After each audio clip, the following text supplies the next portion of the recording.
বিনোদন জগতে শোকের ছায়া। ৭৭ বছর বয়সে প্রয়াত হয়েছেন জনপ্রিয় বর্ষিয়ান অভিনেতা রাকেশ পান্ডে।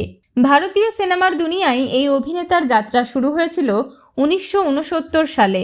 ১৯৬৯ সালে বাসু চ্যাটার্জি ক্লাসিক সারা আকাশ এই ছবিতে। এর মাধ্যমেই অভিনেতা অর্জন করেছিলেন রাষ্ট্রপতি পুরস্কার।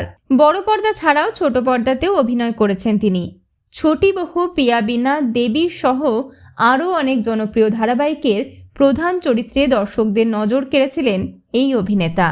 ২ দশকের বেশি সময় ধরে অভিনয় থেকে দূরে থাকার পরে ২০১৭ সালে কপিল শর্মার ফিরাঙ্গি ছবির হাত ধরেই কামব্যাক করেছিলেন অভিনেতা রাকেশ পান্ডে।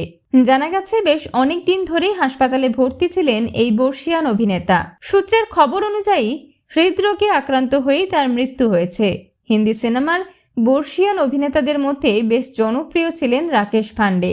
তার জনপ্রিয় ছবিগুলির মধ্যে অন্যতম হল ইন্ডিয়ান, বেটা হতো এসা, চ্যাম্পিয়ন, অমর প্রেম, দেবদাস সহ আরও অনেক। অভিনেতার আকস্মিক প্রয়াণে শোকস্তব্ধ তার সহকর্মী থেকে অনুরাগী সকলেই।